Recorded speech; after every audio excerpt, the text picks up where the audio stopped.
So quercetin has quite a lot of benefits. So it's a natural bioflavonoid. It's also found in trace amounts in some food like onions and capers. I personally hate capers, so No, I never really hate them. So what it does is it helps improve inflammation. It helps improve blood pressure. It can also boost up your exercise performance because of its inflammatory effects. Anti-inflammatory effects. And it's also a natural antihistamine. And this is why we're seeing such a good effect with people that are suffering from seasonal allergies, for example, and then they're taking quercetin during the spring and summer when they might be having some sort of allergic reaction. And what we're seeing is that quercetin is basically fat soluble, so it's better to take it with a meal. So this is important because it's not water soluble like TMG or NMN and so on. And also, in order for quercetin to enter your body and to not oxidize before it does its job, it's important to take it with either vitamin C or NAC in order to support this process. And this is what we call the quercetin paradox. So if you take it by itself, it's not very efficient. And this is why at NMN Bio, we did enrich our quercetin capsules with vitamin C and also citrus bioflavonoids, because we wanted to make sure that quercetin is not being oxidized with the presence of vitamin C. And we also wanted to make sure that the vitamin C that we put in the capsules is being maximally absorbed by the body with the addition of citrus bioflavonoids, because this is where you usually get your vitamin C from, right? From oranges and citruses and so on. So it works very well with the citrus bioflavonoids and make sure that, everything is in as natural form as it could be in a form of a capsule. So quercetin is also a zinc ionophore, meaning that it actually increases the absorption of zinc in the body. So zinc is actually a very interesting, it's a really interesting immunity booster as well. So whenever I'm sick, I'm taking both. I'm taking quercetin and zinc. Some people are actually quite sensitive to zinc, so then they get some nausea and so on. So you kind of need to account for this. So if you know that at 40 mg you would get nauseous with zinc, don't take like 40 mg plus quercetin, because that is going to be too strong of an effect. And then, of course, the anti-aging property of quercetin is the fact that it's actually killing your zombie cells, your cells. Autophagy, senescent cells. Yeah, so it's this is very important for us to kind of maintain our tissues clear as we age, because with age, the presence of senescent cells is basically being increased everywhere. And what we want is to keep the senescent cell population at bay. So there are a couple of ways to take quercetin. So someone could just take 500 mg of quercetin per day for as long as they want, or they could do a detox protocol to kind of emphasize the the senescent cell clearance and take 2 or 2.5 grams of quercetin per day for 5 days. This is an established protocol that we've seen before, working very, very well with regards to senescent cell clearance. And of course, when during the winter months, when you're about to get sick, you can also take some quercetin. So my personal protocol is when I'm about to get a cold, I just take 1 gram of quercetin for a couple of days. And usually this saves me from developing the cold further. So yeah, a couple of ways there to play around with it. And then, of course, as I previously mentioned, during spring, you can also take it as a preventative measure if you know that you're prone to hay fever and so on, just for a month or two during the months that, hay fever can occur. I've been experimenting with that myself, because we're at a time of the year over here where we've got lots of pollens and struggling with that. So I've upped my quercetin intake at the moment so that I can deal with it. And I don't get, like I was a chronic hay fever sufferer, And All you know, right. since being a baby, and I don't have it now, as long as I take my quercetin. Okay, if I forget it for a day, then it, you know, it comes back. But that's a better way for me than rather than, you know, taking an antihistamine, which I don't want to necessarily do. So yeah, it's definitely, and you know, anecdotally, it's in a lot of cancer protocols for the metabolic approach to cancer, quercetin, because it also has some anti-cancer properties. Not that, you know, it's a cure or anything like that, but it's certainly part of protocols that I've been using for this past year for mums. So really interesting molecule, quercetin. Let's talk Absolutely. about NMN, your flagship product, nicotinamide mononucleotide, world famous. Dr. David Sinclair really unleashed the beast when we talked about you know, NMN and NR and these precursors and what Sirtuin genes and activation, and now it's on everybody's tongues. But explain a little bit about nicotinamide mononucleotide. What is it? Why is it so important as we age? Yeah, absolutely. So I think that first of all, the compound has come a long way from 2-3 years ago when it first got famous due to David Sinclair's book, because you know, 3 years ago we didn't have many human clinical studies and many evidence that it's actually as efficient as it is in humans. There was, I think, just one safety study, and then there were just mouse studies around showing incredible results, really, and showing that it basically can affect many hallmarks of aging, and it can combat aging in mice and other organisms. However, now I think we have at least 12 human clinical studies already, which is crazy because they've all been published in the last couple of years. Amazing. And we're seeing that this compound, which is a natural B3 derivative, is just doing wonders with regards to regulating different pathways that are implicated in the biology of aging. So the most important function is that it replenishes your NAD levels, nicotinamide adenine dinucleotide, which is a master regulator of human metabolism. And this coenzyme is basically implicated in over 300 cellular functions in the cell. And I think this is the reason why we have such a profound effect when someone is taking NMN, and usually in order to feel a difference from a supplement, you would need a few weeks. But here with NMN, a lot of people record like really nice results within a few days. And the reason behind this is because there are so many cellular functions being optimized, basically, that you're feeling this compounded effect in terms of your energy and your focus. So, you know, someone takes it and then a couple of days later, oh, I'm not tired anymore. You know, like this is not typical me. I'm usually tired in the evenings and now I'm not tired. Now I can concentrate better. And this is the result of having your longevity genes activated that called Sirtuins that have to do with you know, DNA repair and many other metabolic and epigenetic processes in the cells. Exactly, yeah. So, and then there are many other functions related to metabolism, to energy metabolism, basically, because NAD is a very important part of the TCA cycle of you know, basically energy production in the cell. And that's the reason why so many clinical studies have already showed the importance of NMN when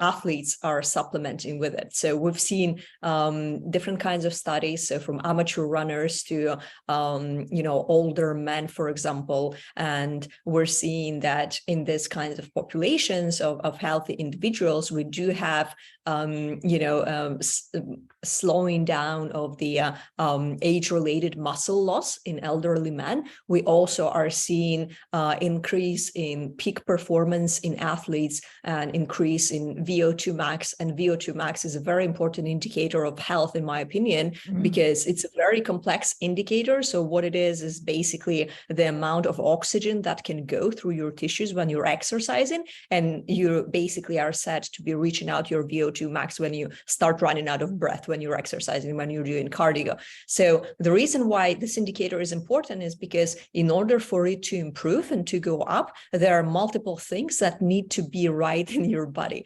So it's the lung capacity, it's the cardiovascular health, your heart needs to be healthy, it's the insulin sensitivity in the muscle, and so on. So we have multiple things that indicate that you are in good health. And when all of these things are combined in your body, then your VO2 max is increasing. And then there is like quite a big variation with regards to the human VO2 max in healthy individuals and performance athletes. And, I'm personally tracking this myself at the gym, and I'm just making sure that it's being maintained at good levels, and it's being increased as I keep on exercising. So what we've seen with human clinical studies with NMN is that the VO2 max goes up. And this is great news for athletes, because we're seeing this in in real life as well, with anecdotal evidence from our customers. We actually have a couple of elite athletes taking our supplements. One of them is actually very, very famous, and unfortunately, he has a contract with another supplement brand that's exclusive, so he can't advertise the fact that he's buying our supplements every month. Bugger. Yeah, he did reach out to me saying, "Oh, I really love your supplements, and maybe we can work together in the future." But he really, really loves it. He does hold some world records in his category and things like that. And then also other athletes that I've talked to have reported the same thing. So increased endurance and faster recovery times, because NAD is also essential for inflammation. So it does regulate inflammation, and especially the combination of NMN and quercetin can do wonders for your athletic recovery. This is what we're seeing. Again, anecdotal evidence from our customers. And it looks like we get more and more athletes on board right now that are taking our supplements, because it's very interesting how I was talking to someone saying that, "Oh, this is the supplements that we're selling. They're anti-aging supplements, and they have this and this and this properties." And then they said, "Oh, so I can also take it, right? Because I thought it's just for anti-aging." But everyone needs the anti-aging supplement after the age of 25. Why would you not? It so and they don't equate. This is just optimal performance, so maybe we need to change the anti-aging longevity to optimizing your performance, because and as an older athlete now, trying to maintain my VO2 max, and that's something that I struggle with always. And somebody who's sick, who's got ailments, that's your first thing that goes down is your VO2 max. And some people who are really sick, whose mitochondria are really, really struggling, they can't even sit up in bed, and they're already anaerobic, So this is something that's really important to keep that VO2 max up and your max performance. And it's something that I track as well. And I've been on an NMN since, how long have we been knowing each other? Almost 2 years, I think, 18 months, 2 years. 2 years now. Yeah, and I'm sure I'm looking younger every day. Absolutely. There's a couple of wrinkles and a couple of grey hairs, but overall, as a 54-year-old and as someone who is constantly pushing the limits of performance and stress and all of those things, for me to maintain where I'm at is a very big win. I just did a body scan thing from one of those body scan things, and it came back that I was 8 years younger than my chronological age. And that, how exact that is, I don't know, and I'd like to do other types of aging things, and I was actually quite disappointed that it was only 8 years, and I'm like, come on. I wanted it to come back 30 or something, It's getting there. Yeah, so we're still working on the way down, but that's pretty good, And metabolic health for someone who's going through menopause and all of that sort of jazz that entails, and the dropping of hormones and the massive amounts of stress that I've been under for many years now as a caregiver and as a running my own companies. That's not too bad, because all of those things, your HPA axis, your cortisol, your hormones, all of these things are being taxed every day. So for me, I can't lower the stress, and a lot of us can't. So I want to optimize what I'm putting in. So I do take all of these things, And you know, I am a big proponent of it, and it's working. It's working for me. It's working for my mum. It's working for my entire family, actually, and for many of my clients that I have on it as well. So the last molecule that we wanted to talk about today was berberine. Another amazing molecule. The more you study berberine, the more you're like, give it to me. Explain berberine and what it does again on that metabolic health side of things, insulin resistance, all of that. It's a fantastic molecule.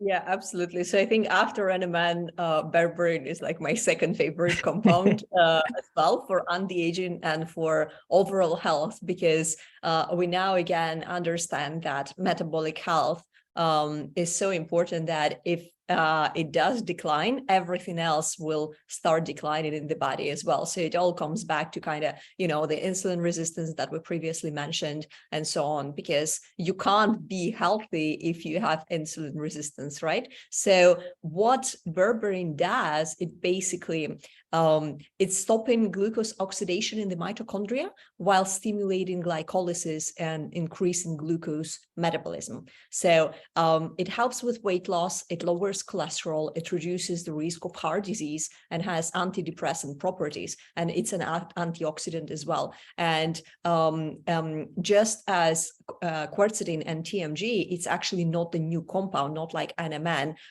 It's a compound that's been around for a while, and there I think it's over 100 human clinical trials showing how beneficial it is for the human body. So this is also found in different kinds of plants, and it also helps with bacterial, viral, and fungal infection, and to reduce fatty acid buildup in the liver. So I think the reason why we have so many beneficial effects here is because when you boost up your metabolism, again, like so many functions just start working better. And despite the fact that it's a water-soluble protein, what happens is that berberine by itself, it's actually not well absorbed by the human body because of a molecule called P-glycoprotein, which is in our digestive system, is highly expressed in our digestive system, and it actually blocks the absorption of berberine. However,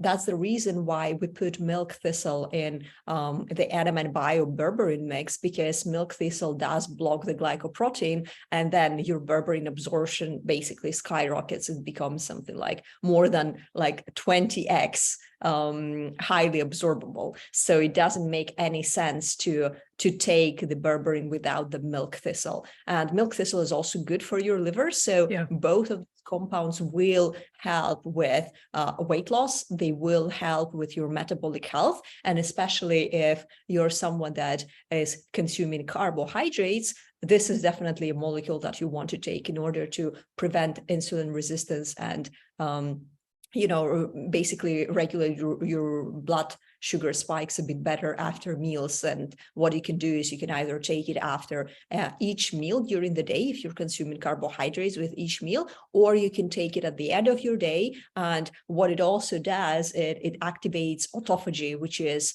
you know, the cell natural clearing process. And we do want to be in this autophagy state on a regular basis in order to make sure that our cells are basically clearing themselves from toxins. So it does activate what we call AMPK, which is a pathway that is activating the autophagy process. And it is basically the opposite of mTOR, which is activated when there are still amino acids present in you know, in our system, and it's the opposite of autophagy. So we do have this balance of mTOR and AMPK, and if you're doing intermittent fasting, you will end up activating AMPK for longer, and berberine can kind of help you kickstart this process of autophagy a bit faster after your meal. So I think that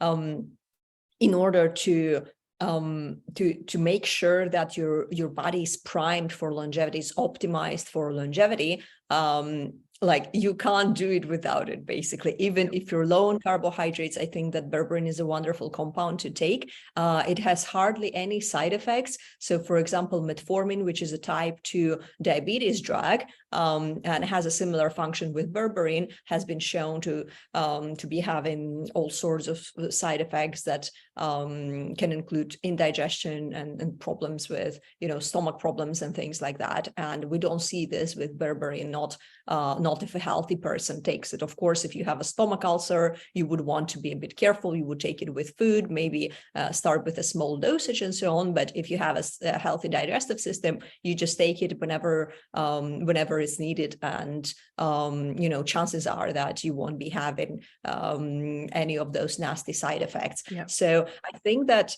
this range of supplements that we talked about today, they're essential to maintain your metabolic function and your cellular function, because, for example, berberine and NMN are a great combination for your metabolism, because NMN has also been shown to increase insulin sensitivity in pre-diabetic women. So, you kind of want to hit this hallmark of aging, which is basically deregulated nutrient sensing from all angles, and make sure that this is not starting to slide and you don't start developing insulin resistance. Very, very important. And, there are different hallmarks of aging. There were 9 of them, and now there was a 10th one added, which is inflammation. And recently, 2022, there was actually an aging symposium in Denmark where there were a lot of, famous scientists discussing the hallmarks of aging and actually adding a couple more